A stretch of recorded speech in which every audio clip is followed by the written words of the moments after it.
All right. Welcome back, everybody, to another future-focused weekly update where we are keeping you 10 steps ahead at the intersection of business, tech, and the human experience.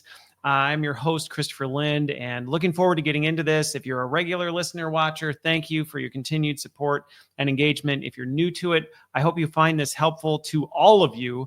If you have things that come across your desk or that you're curious thoughts, or if you're curious what my thought, what if I've seen it, please share it. I'm always interested when I get things from other folks, but I will run down that. And if you find value in this, would you please share it with a friend, tell somebody about it, give it a like, do all those social fun things. It means a lot when you do. So thank you for that.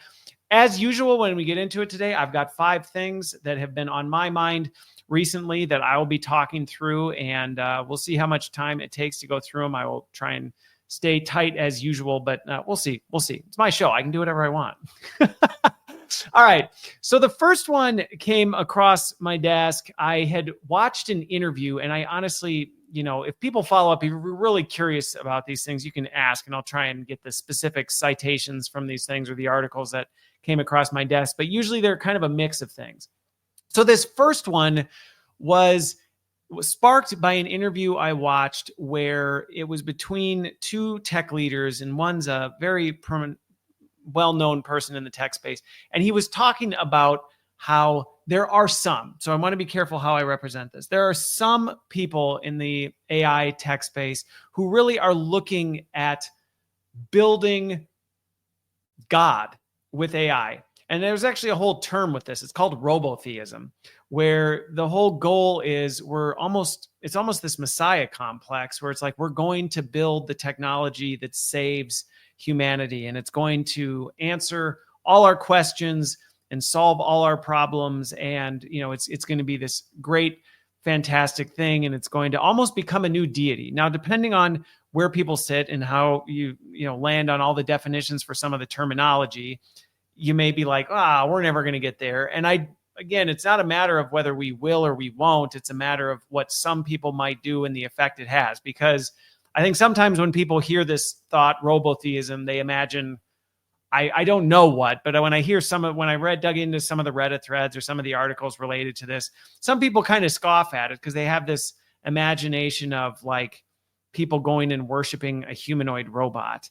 And I get where that's almost comical. And I think sometimes conservatives can paint, this whole, they're reading the book of Revelation and reading into it that, these machines are going to take over and are going to worship at the altar of OpenAI. And I just don't think that stuff is helpful.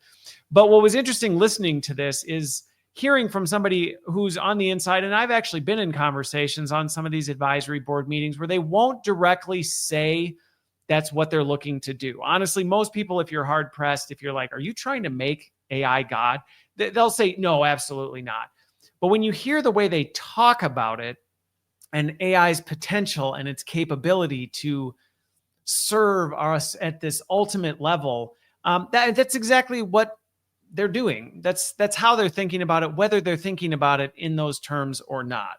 And so it's interesting watching. It was interesting watching this interview. And so they got into the discussion, do you think any of that? And the person that they were interviewing definitely didn't. And I would probably very much share his approach to it, which is it's technology, it's an enabler, it can help us do anything, but we're not going to create anything that supersedes us because it's built on us. And if you've followed me for long, you know where my worldview is. For me, it would it's not possible. But it is a real thing, and it is rising, and it's not necessarily new. In doing some of my research related to this, I came across, there was a Polish church that started. It was literally called the Way of the Future Church. It started in Poland, I think, something like that. And it really was back in 2017, and it was the worship of AI. So truly almost that caricature that I described that a lot of people would go, well, then now that's just kind of like strange.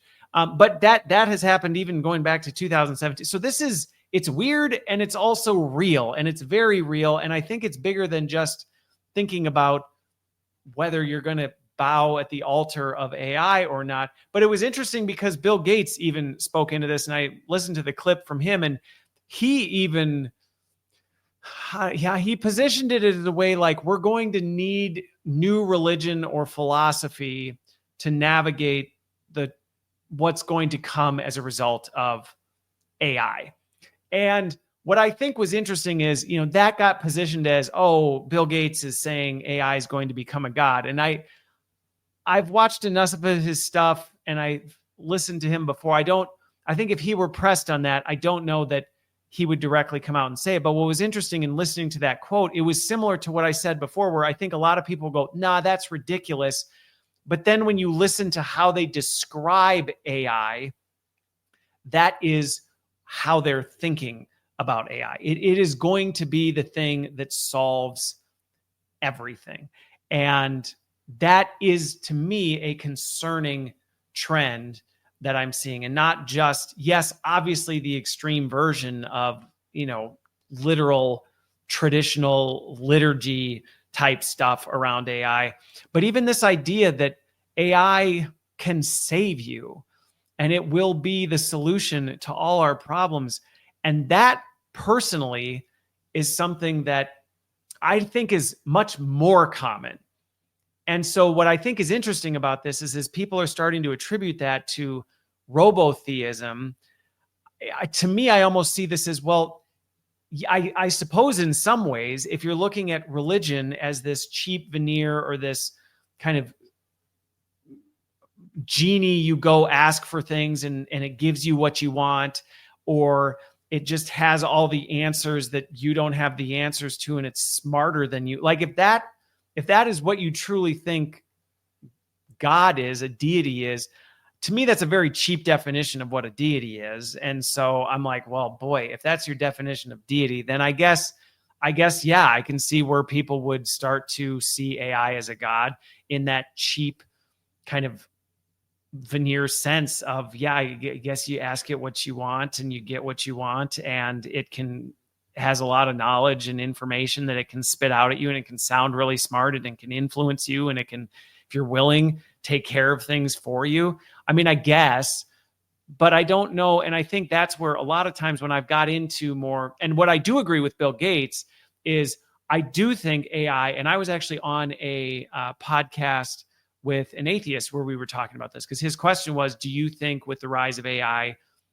things like, and he bucketed a bunch of religions together and just said, do you think AI is going to prove all these things wrong? And I was like, well, no, because ultimately all it's doing is looking at everything we've done before and then coming up with different solutions. And so my point with that is, what I think Bill Gates is getting at, that it is going to challenge us to think more about the nature of divinity, which I think is true. It's going to force us to go, well, when, even to people who would claim to be Christian or Muslim or whatever, I do think it is going to force you to go, what does that really mean to you?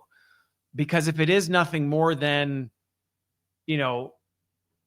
cheap wisdom and, the ability to take care of some problems for you, I mean, then I guess, yeah, you could swap AI out for it. But if that's all religion is to you, I don't know that religion is actually adding any value. And I don't know that you've truly understood what divinity is. And I don't think you've experienced that on that level. And so I do think Bill Gates is right, that I think some of this stuff, and even on the podcast that I was on where we got into this, I did talk about the fact that, yeah, I do think there are going to be some things that AI is going to challenge in us. I think there are going to be some things that we thought we understood that we realize we didn't really understand that well. And I think that's where it's going to put us in this position of, well, so then are you going to look to AI to be your savior? Or is it just going to challenge maybe some of the things that should have been challenged in your life that you just really haven't ever had anything push you in that direction? And I think that actually can be a really healthy thing. And I think, some of that deconstruction that I think AI is going to bring is actually probably a good thing. I think there are some assumptions that people have about religion, some things that they believe, that AI is probably going to go, whoa, boy, man, we now are able to see and do things that we've never thought before. And we're going to have, but that's not new. And I think that's the part that we're on this evolutionary journey as we figure this out. Because I just think back, and maybe it's because I study history a lot, but I think about like ancient civilizations and the fact that they really would have had no concept of space the way we do today. They just wouldn't have thought about it. And I think, even later times when we discovered atoms and molecules and we discovered the complexity of things that before we didn't have the chance to do, and how for some people that made them go, oh my goodness. And I'll use an example. Let's talk creation. Okay. How was the earth created? There were some people who, as more archaeological things and all this stuff started coming out, all of a sudden they were faced with this challenge, and they went, and by the way, I'm not trying to argue one way or the other with this, but my point is there were some people who were suddenly faced with things and they had to go, now what do I do with this? And there are some people who just went, well, I'm just going to choose to ignore and deny that this exists so I can hold on to what's over here. And then there were other ones who went, well, if holding on to that is what religion is, then I have to abandon the religion. And the unfortunate part to me is I don't think that's what the path that you have to take. And I think that's kind of the concern I have with the rise of this whole kind of divinity complex with AI is we're starting to put our faith and our hope and our trust in something because we believe it's revealing something new to us that somehow is in conflict with what we have known for a long time. And so now we go, well, I guess that means we have to retire or sunset this because we've now somehow been enlightened by AI. I'm like, what? I think that's a false dichotomy.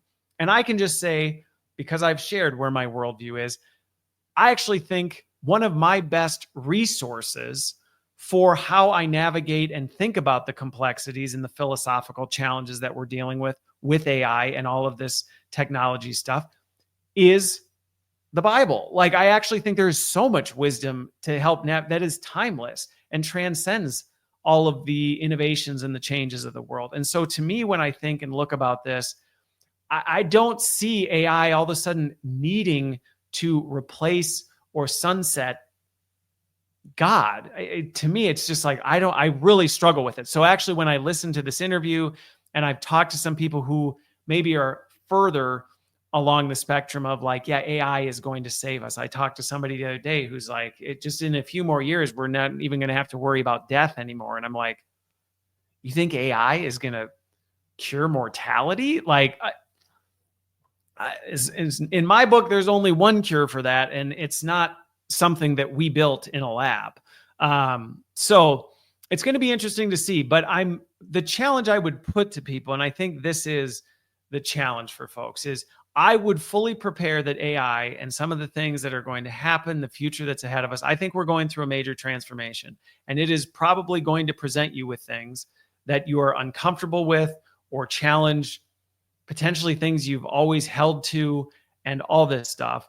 And what I've often seen is people are very uncomfortable digging into that. And as a result, they either completely reject, true deconstructionism, where it's just like, I am abandoning everything I ever thought before, and I've now adopted this new thing, or there's complete denial.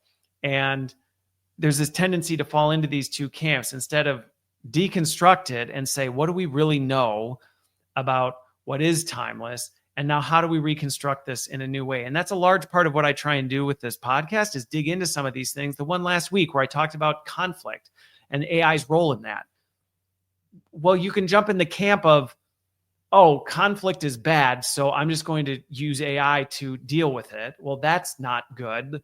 But you can also go, oh, AI is bad and I don't like it, and it's challenging what I thought I knew about conflict and how to think about others. And so I'm just going to avoid and hold AI at arm's length and stay over here with what I'm comfortable with. I'm like, well, that's not healthy either.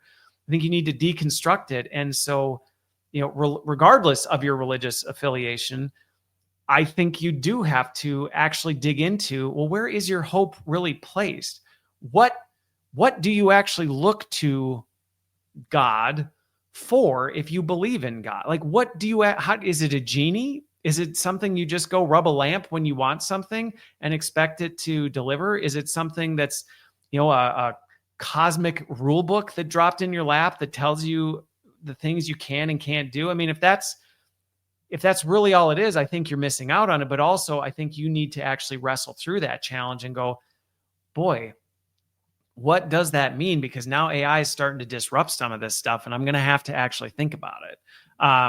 So it's going to be interesting to watch. Do I think there's going to be do I anticipate like an outbreak of churches like the Polish one, the Church of the Future, that I actually wish I had spent a little more time before recording this, actually looking into like, what is their like statement of faith? Like, what do they, I actually am really curious, like, what does that even look like? And how do you worship AI? It's very interesting to me. Do I think we're suddenly going to start seeing churches close or religious institutions close and be replaced with AI? No, despite some of the apocalyptic folks who think that that's like what I don't think we're going to see that. But I think what we are seeing more and more of is people putting their hope and their trust in AI. And that to me is concerning. And I think it's a trend that, I think it can slip into your life very easily without you realizing it, because you're reacting to a caricature of what you think it is. So, I don't know. I'm curious for folks out there if you've seen other examples of this, or if you have details on some of the ones who really have gone the caricature route, but also your reactions to kind of what do you think AI is going to do to religion as it stands today. Personally, I think my personal take is, if you truly have tapped into what I think religion really is intended for, AI is not going to shake anything. But that's probably a much deeper conversation that I'm not going to have in my weekly update. So anyway, but I thought it was really interesting hearing different perspectives. And like I said, I do think Bill Gates is correct in that it is going to challenge some of our religious and philosophical ways of thinking. And it is going to force us to have to look at things that maybe we've just taken for granted or haven't had to think about. We just prefer not to think about it. Okay, so then let's move on to number 2. There was some research that came out both from, I can't remember where it was. I think it was at John Hopkins. John Hopkins University had trained. So there's 2 parts to this. First, Elon Musk, regardless of what you think about Elon or not, he has some big things that he often says about things. And he's notorious for saying this stuff. And he came out saying that, it's not going to be long before doctors and lawyers and all these advanced fields are completely surpassed by AI. AI is just going to be able to do all of this stuff. And then another example I came across, that if you are already buying into this idea that like AI, which actually ties to the first point of this idea that like AI is just going to solve all our problems, it's going to fix everything, it's going to reach divine status. And I don't think you have to go that far to even start to buy into some of this. Like AI is going to replace doctors and lawyers and all this stuff. So Elon went on the record doing this. And then John Hopkins actually trained a AI. I'm not going to get into the details of their actual model and what they did. But basically, they had AI watch a ton of surgeries. Okay. Tons and tons and tons and tons of surgeries, like massive amounts of data. And then they had a robot perform the tasks like needle manipulation, lifting of tissue, the actual suturing of things. And this is where headlines, be careful what you see in the headlines. The headlines say AI did just as good, if not better, than people. And so you can see these kind of headlines and you can hear statements from Elon Musk that is like, aha, see, AI is going to just leave us in the dust. And but it was interesting digging deeper into it. And again, taking Elon's quotes about, it's going to replace doctors and lawyers. If I had an opportunity to sit down, I'd go, what do you actually know about what a doctor and a lawyer does? Because I was on a live stream today talking about this, where one of the biggest challenges, and this is not in my list of things, but I came across a study recently that was talking about this, and I guess I did mention this, but companies are being really slow to adopt AI. So this is a little preview to the next one. And one of the reasons is the data is just not there. Now, where this ties to the doctors and lawyers is, I think we assume we know a lot about what doctors, lawyers, these advanced practices do. And so you can train an AI robot on how to look at a medical scan, how to suture up a wound, how to make an incision. And you can go, see, AI did it, and it did it perfectly. And I look at that and I go, well, duh. It's an extremely repeatable robotic task. And if you assume that that's all a doctor does, we'll stick with the doctor example. If you assume that all a doctor does is make incisions, move tissue, look at x-rays, and sew people up, you don't really understand what a doctor does. Now, to be fair, are there instances where tragically doctors are in environments where that literally is all that they have time to do? Of course. Of course. So might you say some of these AI capabilities have the ability to sunset or eliminate some of the needs for doctors to do this stuff? Yes. And is it possible that AI could do it better or more effective than a human? Sure. I have no doubt that that is the case. But as I look at Elon's quote and this data from John Hopkins on what they trained AI to do, digging into this study of what they trained it to do, they were very simple, basic, repeatable tasks. There wasn't a lot of variance in what it could do. And again, I know the people who will push back on this will go, well, if you had enough data, then AI would be able to figure out all the possible options of what it might have to do. And it's like, well, if you're following the AI models, no, actually, I don't think the data supports that. AI is really struggling to move into some of this complexity and to be able to adapt and pivot and think outside the box. It does not handle that well. And I know the folks who, again, going back to the first point, probably are in the Messiah complex of AI. It's just a matter of time. Just a matter of time and training data. And it's just a day. I personally don't think we're ever going to see that. Now, going back to the same first point I made, is it going to challenge what is a doctor? Yes. Is it going to challenge what is a lawyer? Absolutely. Absolutely. And if you are a doctor who has built your career on making incisions and moving tissue, if you're the incision guy or gal, like, okay, watch out. And to be fair, I was at GE Healthcare when AI really started picking up back in, the days when deep learning was really starting to take off. And we were already seeing early signs that AI was better at detecting cancer and other things in scans. And that is very disruptive to a doctor who maybe has built a whole practice on, I look at your scans.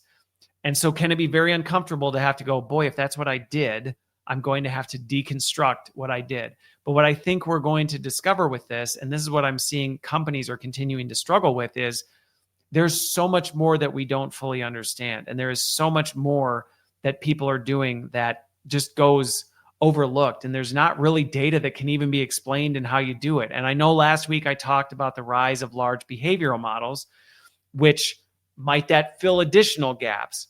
Yeah, probably. We might get better at predicting some of these things or have more human interactions with the machines. But I just think these hyperbolic statements that like AI will surpass doctors and lawyers in a matter of years, like we just don't understand what it is. And I'm actually excited. Honestly, I saw the John Hopkins research. I was ecstatic.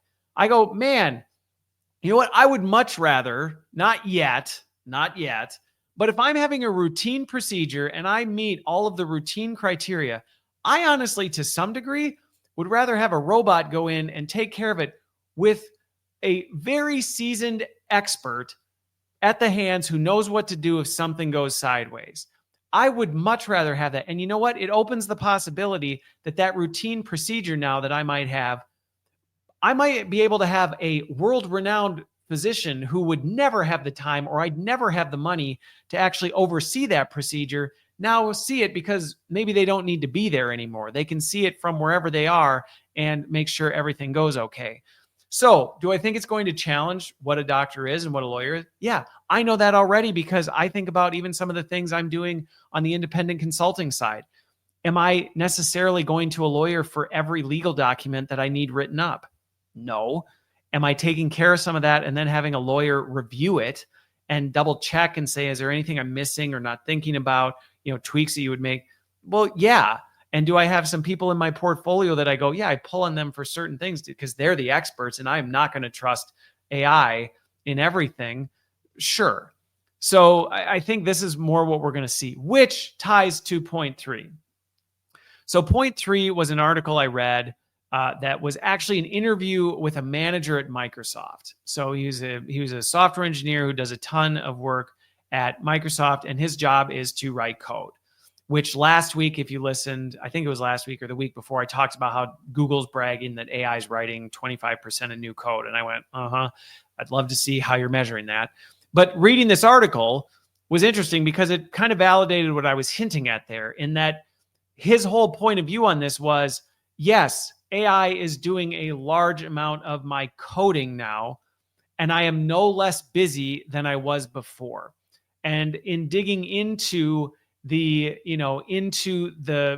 our interview and him sharing kind of what he's doing and how he's spending his time, it was really interesting hearing exactly how he's relocated his time. He's able to meet tighter deadlines. He's moving his timelines forward. One of the things I didn't think he shared enough of, and I think this is one of the biggest risks of AI, is he did talk more about how he's just speeding everything up and performing more, which is very much one of the big things people are talking about AI right now. Oh, look how much more we can do. Look how much faster we can do it. And I think there's room for that. I think the part that we also need to consider that I don't think this article brought to light as much was there are things that you weren't doing before that AI can free up your time to be able to do. Now, even going back to the doctor example with this, I would much rather have a physician who is deeply engaged with me as a patient, can take the time to help me understand the procedure I'm about to have done and work with me on, my plan for recovery and all this stuff, and be able to be fully engaged and commit that time to that, because they're able to, have a robot take care of the actual procedure and they can better use that time for something else. They can go spend that quality time with another patient while the robot does the surgery, and they can quickly rush to the ER if something goes sideways. Like, great. That I think gets missed in some of this. And it was missed in this entrepreneur article about, the Microsoft manager who is still super busy. But I also think it's a message to senior leaders that this idea that, hey, if we just implement AI, we aren't going to need as many people. It is not true. It's just not true. And I think any of us can relate to that on the level of, we can all think about the times where, I don't know, you have a day that's packed with meetings and a bunch of your meetings get canceled. Do you get to the end of the day and do you go, wow, what a relaxing day I had? I got all caught up on everything that I wanted to do. It was amazing. No, you still get to the end of the day and go, I didn't get the things done I needed to get done, and I'm still white. Why? Because things fill in the cracks.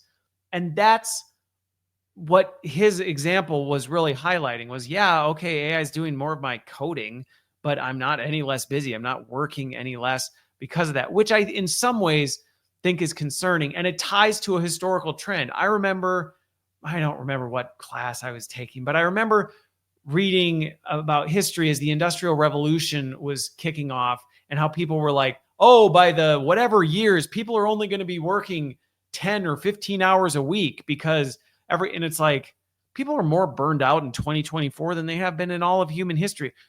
And we have more technology and automation at our hands than we ever have. So this idea that innovation advancement is going to somehow free us up, and boy, we're just going to sit on a beach drinking Mai Tais. Like, history doesn't support it. Now, here's the other article I read that I think ties to this.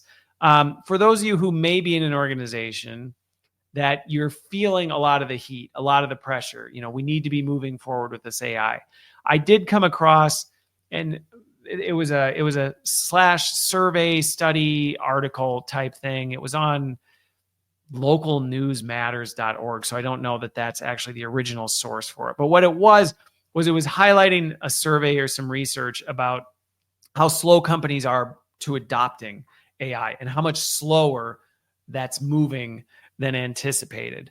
And, some of the examples of the things that came up in there, and I'm actually going to see if I can pull it up while I'm talking about it, was that the reasons for it.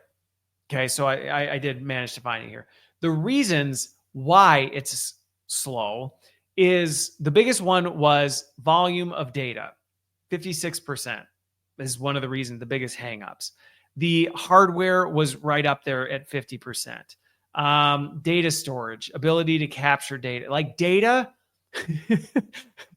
and hardware were at the very top of the list. So as you went down the list, you started to see like, oh, it can, hallucinate. And, we aren't sure how it can protect customer and client privacy. And there's cybersecurity risks. Like those were still significant, but they were down in like the 30s. So it was interesting reading that article because it was like, most companies don't even have the infrastructure to support the evolution. And if you read the headlines, you go, well, everybody's on Microsoft 365 or Google Workspace. Don't they just have, Gemini and Copilot? Doesn't that just fix it all? And it's like, no, it doesn't. Like that fixes I have a chat bot that can help me draft an email or make my PowerPoint for tomorrow. But it's not necessarily, creating a AI assistant that is actually measurably helping me do my job. And even getting to that point, there's a lot of work. And this ties to some of the things that I said in the previous point, that lack of data, the data pain points, which took up a large majority of the barriers, they're significant. And it goes back to, in this live stream I talked about today, what's happening with AI in a lot of organizations right now is they've been operating off assumptions because things just worked. They happened. Quarter to quarter earnings happened, and we moved and things worked, and we rolled out a new initiative. We aren't even really sure if it works or not, but like things moved and things happened, and we're making money, and so we're fine. And so a lot of assumptions were made. A lot of people just went off this stuff. Well, now AI is coming in, and people are going, "Great, AI, help us do this stuff." And AI is not physically having this conversation with you. Well, maybe it is, but it's like, help you with what? It's like that thing. It's like, what thing? Right there. Okay. Like, how do you want that done? I don't know. Like the way they're doing it now. Well, do you have any data on how that's being done now? Don't we have a report somewhere? Well, we have 7 reports and the reports are all different. We're not sure which one's accurate. And half of what's in it doesn't describe what Bill or Jane have in their head that they just do. So AI, can you help with that? Well, I mean, not really. And it creates major resistance for organizations. And so for some of the folks who, like I said, I still firmly adhere to the fact that every job will be radically changed by AI. Every single job will be radically changed by AI. I don't back down from that one bit. Do I think it's going to be 2025? Everybody's job is going to be night and day different? No, even though that was in many cases what was being hyped up as, by 2025, half your employee base is going to be AI agents. Not going to happen. Not going to happen. It's going to take time. I think only when I looked at let me look back at it. It was like less than 10% of organizations even use Gen AI broadly. Now, granted, I guarantee if you were to dig into that data, that's, company authorized use of Gen AI. I think a lot more people than 10% are using Gen AI in their day-to-day activity. But in terms of company authorized, active, big enterprise use of AI, less than 10%. And that, I will tell you from being involved in research studies, I would say it's probably a fraction of that less than 10%. Because the companies who are promoting, yeah, we're totally using Gen AI, it's part of a marketing brand campaign, and there's a culture tied to it. And so you're going to have people who are saying they're using it because that's what you're supposed to say. And when you actually dig into so show me, where exactly is AI transforming your business? I would say it is probably far less than 10%. And so I guess that's some good news for folks. If you're feeling overwhelmed or stressed or feeling like, oh my gosh, AI is just taking over jobs left and right, it's not. And if anything, I have seen more and more companies actually pull back on things as we've come into the end of 2024 because they've maybe done some things and they've gotten burned. What I don't think is going to happen is what you sometimes see where people get burned, so they overreact and then they go back to we're banning AI as a whole. It's too ubiquitous now. There's no going back from this. And even things that weren't so ubiquitous or were super ubiquitous where we have, let's use the return to office example, where it's some companies are trying to go back to the office.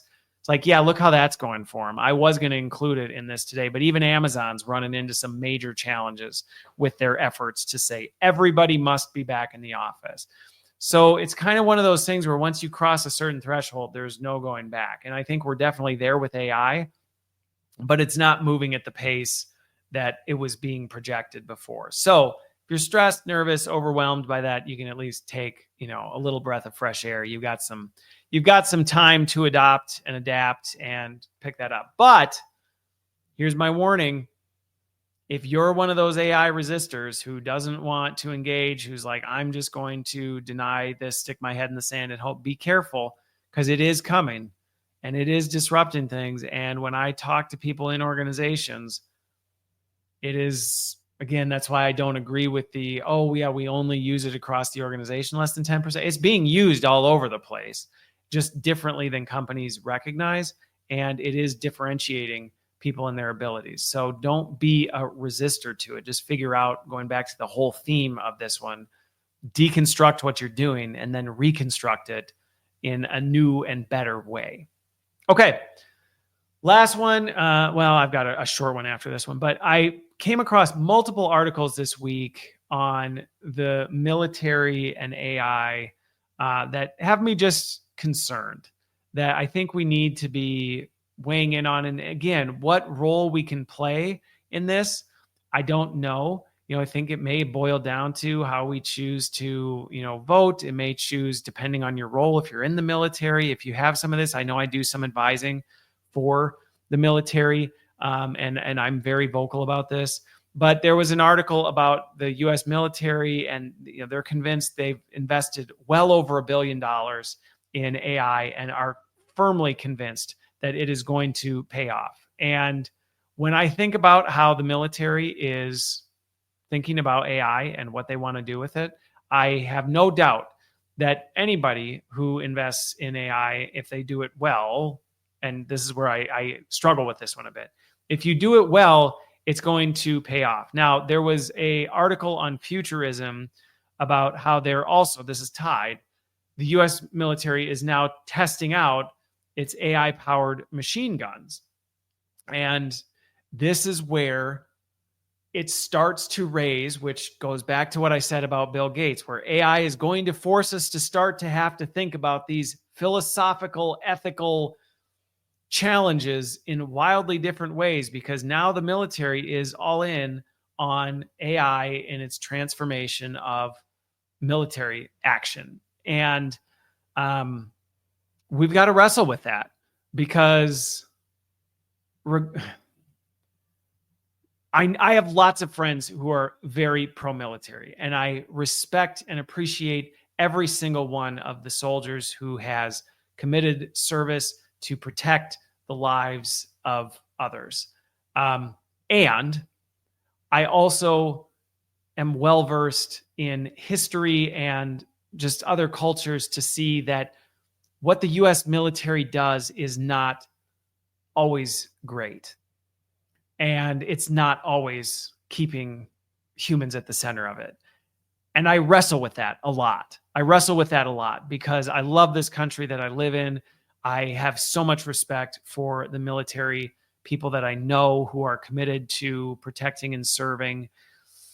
And I hold that intention. And I think this is where it's a both and. It's not a, well, what side are you on? So, Christopher, are you anti-American, anti-military, or are you pro-America, pro-military? I'm like, I'm neither. I wrestle with this heavily because when I see what does AI success look like,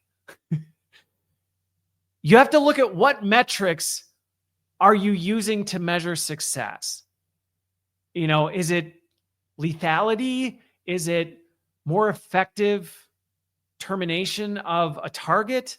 Is it less civilian deaths in military conflict and combat? Like, what are we using to measure this? And as I've been following all the conflicts around the world recently, and especially some of the recent rise of now Ukraine firing missiles into Russia, and you can imagine Russia's not real happy about that.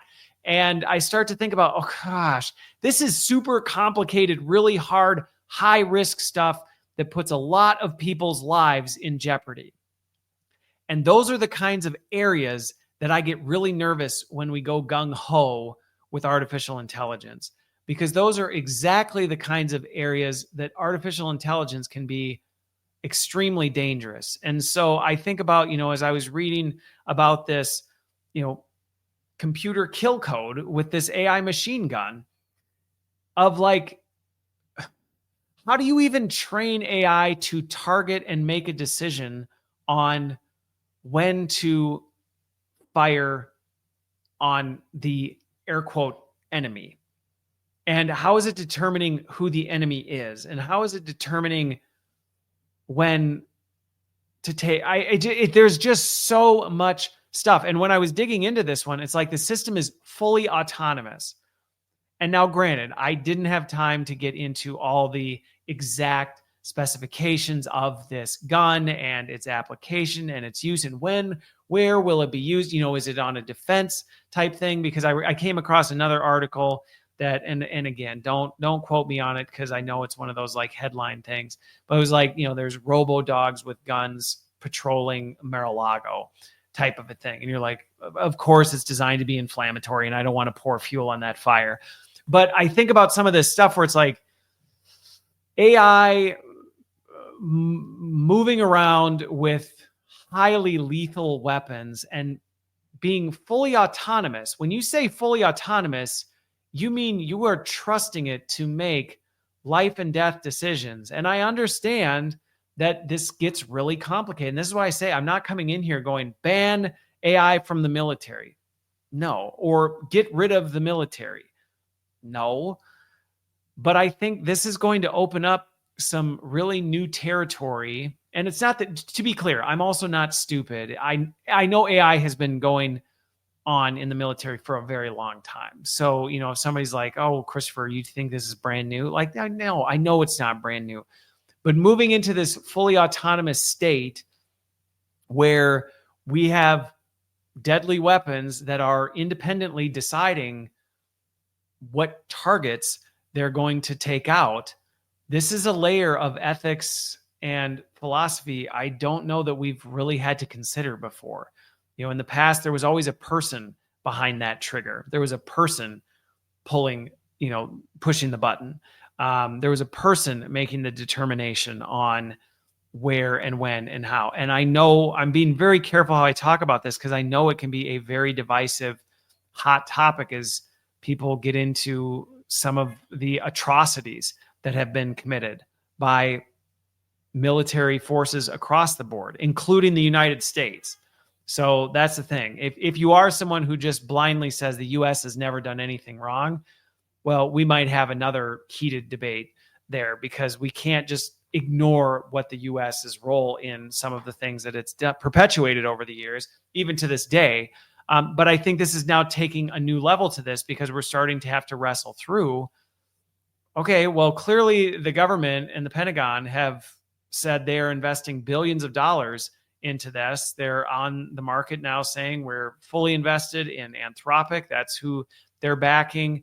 They're experimenting already with totally autonomous lethal weapons. And I think that's something that we need to tread delicately with. And I think if we're not careful, we may very much find ourselves in a situation that we don't know how to get ourselves out of. Because going back to some of the things I've talked about over the weeks, when AI makes a bad decision, who do you blame? And I think when you think about some of these really complex situations, in some ways, success can look like, well, it's AI's fault. It's not our fault. Don't get mad at us, XYZ country, because we decided to drop a bunch of, bombs or launch a bunch of missiles into your country by accident. And oops, we took out a bunch of hospitals and, civilian residences. That wasn't our call. That was our AI, and it was a mistake. And so we're just going to kind of deny it and say, sorry, we'll work on fixing that. And I think we got to be really careful about that. And I think we need to focus more attention on, how do we draw attention to this and make sure that we're being as ethical and careful about this as humanly possible, because this is where it's serious. I mean, I'm not saying it's not serious in other areas, but this is extremely serious. Warfare is not something you mess around with lightly, and not that you mess around with other stuff lightly, like, automating a physician. I mean, I get that's serious too, but when you're talking about potentially automating some of the most controversial activity that is high risk, highly situational, high levels of variability, like the military conflict has like all of the most challenging gaps, all of the most challenging problems that any AI would ever have to deal with. It honestly has some of the most challenging problems to overcome. And especially because of what I'm reading, where they want to use it, right? They're not looking at, using it to automate mundane tasks so that soldiers can be more strategic in some of this stuff. They're looking at it. And again, this goes back to, how are you defining success? If you're defining success by who's taking out more of the opponent, yeah, AI can help you do that. It'll do a really good job at it. But is that really what we're trying to accomplish here? So this one was tough for me because I've touched on it lightly a few times, but this week in particular, there were a couple major developments that had me going, this one doesn't sit well with me right now. And it's worth talking about. And again, what do you do about it? Well, I think that's going to depend on every single person who listens to this, and kind of say, well, what role can I play in trying to at least influence this in a positive direction so we don't end up in some catastrophic situation, and not just catastrophic for us. How do we make sure we prevent a catastrophe? How do we prevent a catastrophe from happening to someone else, even if we've, as a country, have deemed them our enemy? Like, that's not an excuse for bad behavior. And then we just write it off and go, whoops, well, you break a few eggs when you make an omelet. Like, it's not okay. All right. Well, let me transition off that and hit on a lighter note. This one will be relatively brief. I just thought this one was really funny. So there is a company in, where is it? It's a UK-based telecom company, O2. I came across this initiative where they have designed a AI bot named Daisy. Clever, very clever, because the way it's spelled is DAISY. Get it? DAI, Daisy. But they've designed this phone scammer bot to actually detect and then waste scammers' times with just complete nonsense. And I don't know, I've watched a few of these videos with my kids on YouTube of people doing this, where they intentionally insert their phone number, or their not real phone number, but their phone number, into these scammer databases so that these scammers call them, and then they just waste hours of their time. And they do it, so they can publicly expose them. They do it to learn their tactics. They do it, to try and combat this. And so I thought it was really interesting and entertaining that you hear this telecom companies going, well, why have a person waste their time wasting someone's time? Why not just let AI waste their time? And it can actually gather probably even more data than anybody else could, because, hey, whatever. and it'll adapt and do all this stuff. So I actually thought this one was kind of an entertaining one where I was like, good for you guys, O2, for doing this. Because if you haven't seen some of this stuff, it's pretty terrible what happens when these scammers just destroy the vulnerable. They rob them of everything they have, and they make them just feel. I mean, honestly, look it up on YouTube. I can't remember one. And actually, it was funny. They collaborated with Jim Browning, who is one of these famous YouTubers and cybersecurity experts who actually specializes, and he helped design Daisy to dig into this and actually create this thing. Now, on the flip side, somebody could use the same technology to exploit. So it's not just, haha, we've won. I think this will continue to be something that we have to watch. But like I said, on a lighter note, I thought it was funny to think about some of these scammers who think they're about to get rich by ripping off some poor old, elderly citizen. And instead they have half of their day wasted by an AI bot that is actually tracking all their stuff and hunting them down so that they can face accountability. All right. That's what I got this week. I hope you found it helpful. And as always, please send me your messages. Let me know if there's anything I can do to make this better for you. But hopefully it challenged you, made you think deeper, and just brought some additional perspective to what's going on right now in this crazy, crazy world. With that, I hope you have a great one, and we will see you on the other side.